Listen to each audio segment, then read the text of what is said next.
minutos, Israel atacou o Irã em resposta aos cerca de 300 drones e mísseis lançados pelo país no último dia 13. Já Teherã disse que só reagirá a esse contra-ataque se os interesses iranianos forem atingidos. Nós vamos conversar agora sobre o momento que a região atravessa, sobre os desdobramentos do conflito no Oriente Médio, com Augusto Lerner, que é analista de relações institucionais e especialista em história do Oriente. Augusto, bom dia e obrigado pela entrevista mais uma vez. Bom dia a todos e obrigado pela oportunidade. Havia um temor óbvio e evidente da comunidade internacional de que esse conflito entre Irã e Israel, Estado contra Estado, se agravasse, saísse do controle. Essa perspectiva diminuiu depois da resposta de Israel ao Irã? Essa perspectiva, sim, ela acabou distensionando nos últimos dias, principalmente depois da resposta israelense na quinta de madrugada, quase sexta-feira aqui no Brasil, já sexta-feira de manhã, horário de Jerusalém, depois de uma resposta muito com uma baixa intensidade, que Israel mostrou que não queria e não tinha intenção de escalar ainda mais o conflito contra o Irã, atingindo somente um sistema de radar de um sistema antimíssel russo que está presente no Irã, o S-300, e a partir disso, com esse ataque com intensidade muito baixa, Israel deixou bem claro que não tinha intenção de aumentar o conflito com o Irã e, consequentemente, o outro lado, o regime iraniano também não tinha intenção nem o objetivo de escalonar uma guerra maior com Israel e declarou, dessa vez, ao menos, essa rodada de tensões entre Israel e o Irã finalizadas. E é o que a gente vê desde a sexta-feira até hoje, segunda-feira, uma atenção muito mais baixa, pelo menos na questão entre Israel e o Irã, e é o que se espera que seja vista nos próximos dias. Embora a gente realmente esteja sentindo esse distensionamento entre Israel e Irã, Augusto, nós tivemos nos últimos dias, se não me engano no fim de semana ou na sexta-feira passada, o ataque a uma base militar no Iraque, que segundo informações abriga algumas milícias ligadas ao Irã. Isso é um sinal de que os riscos de espalhamento, de uma regionalização ainda mais abrangente desse conflito no Oriente Médio não está descartada ainda?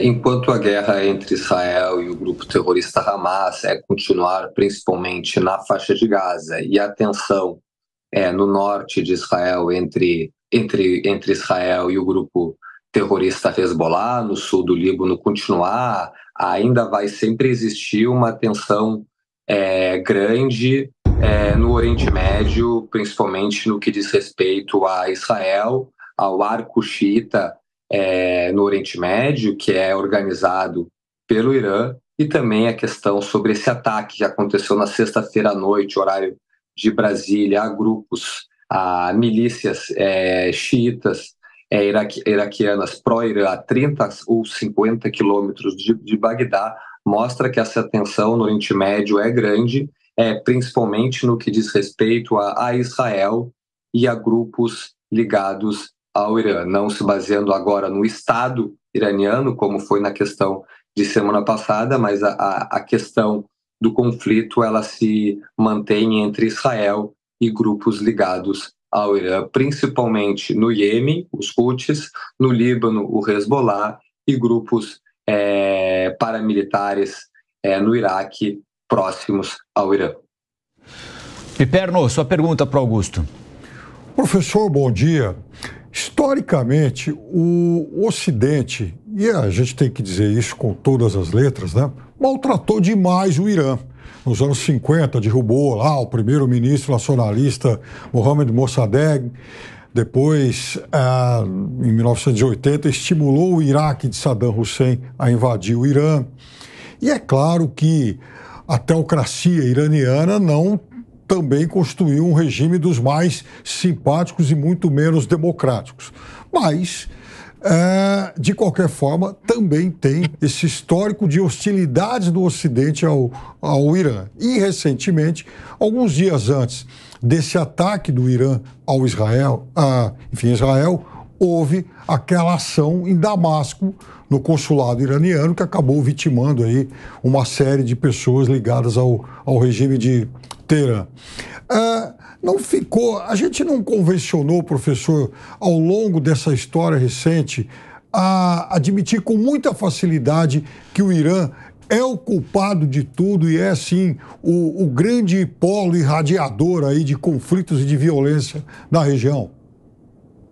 Eu acho que o Irã é mais um país no Oriente Médio, uma das principais potências do Oriente Médio. Se a gente for colocar em uma lista Irã, Arábia Saudita, Turquia e Israel no Oriente Médio, o Irã tem a sua agenda interna e a sua agenda externa para a região, e não somente para a região, no âmbito internacional, principalmente na questão de comércio e negociações internacionais com a China e com a Rússia, principalmente nos dias de hoje. Mas o Irã, sim, ele tem a sua agenda e é preciso, sim, numa ordem realista das relações internacionais, entender e, até certo ponto, compreender essa agenda com um viés, com uma ideia expansionista no Oriente Médio. Isso é importante a gente deixar bem claro e ciente da situação no que diz respeito à questão de aumentar a sua influência, não só econômica, mas principalmente política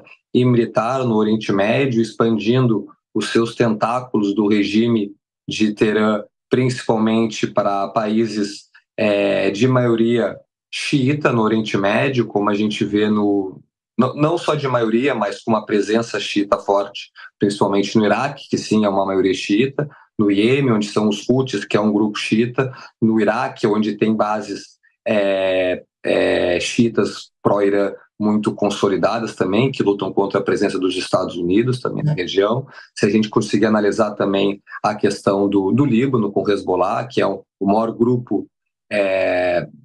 do país libanês, o grupo mais forte, inclusive mais forte que o próprio exército libanês, que é apoiado pelos Estados Unidos. Então a gente consegue ver uma questão muito complicada já presente no Líbano.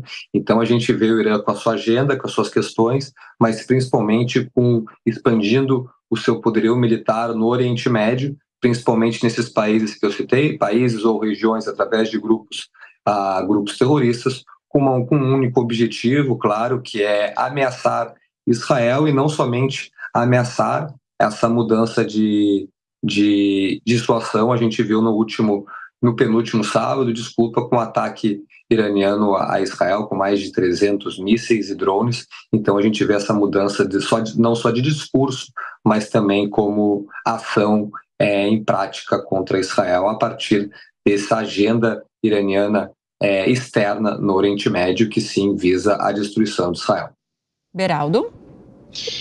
Bom dia, Augusto. A gente acompanhou os esforços para que a Arábia Saudita, Estados Unidos e Israel assinassem um acordo ali de paz, e que foi interrompido mediante os ataques do Hamas em Israel em outubro do ano passado.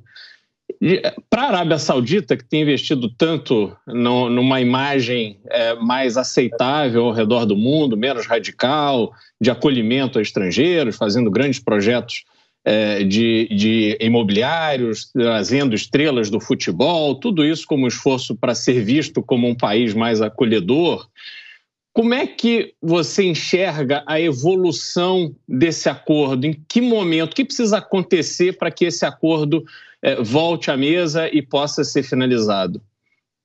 Obrigado pela pergunta. É um tema muito interessante. Também, além de ser um tema muito importante, tendo a geopolítica do Oriente Médio, é uma das razões pela qual o Hamas atacou Israel no dia 7 de outubro. É sabido por muitos dentro da ótica internacional que tanto Israel e a Arábia Saudita estavam muito próximos de um acordo de paz mediado pelos Estados Unidos. Essa era uma jogada norte-americana que era uma resposta à política externa chinesa, que meses atrás tinha feito uma reconciliação diplomática entre iranianos e sauditas, e com o interesse norte-americano de voltar a ser um player muito importante na geopolítica do Oriente Médio, estava costurando esse acordo entre israelense e saudita. Não seria um acordo de reconhecimentos diplomáticos, mas sim um acordo de paz, porque a Arábia Saudita e Israel,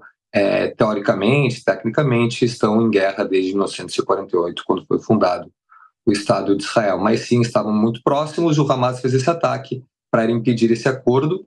E por que ele fez esse ataque? Acho que é importante explicar. A Autoridade Palestina, o grupo rival do Hamas na Cisjordânia, iria se fortalecer muito com um acordo entre Israel e a Arábia Saudita. Isso já era conhecido por todos também, e a partir disso, consequentemente, o Hamas se enfraqueceria. Então ele fez esse ataque. Também um dos motivos seria para melar esse acordo e, consequentemente, não fortalecer a Autoridade Palestina de Mohamed Abbas.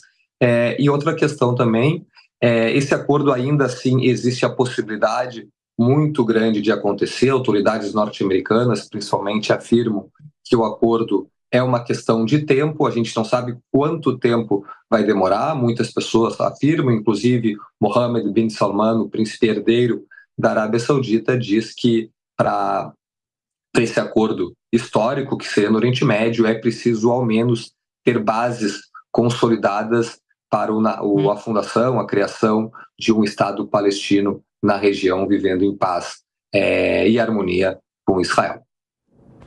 Muito bem, nós conversamos aqui com Augusto Lerner, analista de relações institucionais, especialista em história do Oriente. Augusto, mais uma vez, muito obrigado pela atenção, boa semana para você, até a próxima. Muito obrigado e boa semana a todos.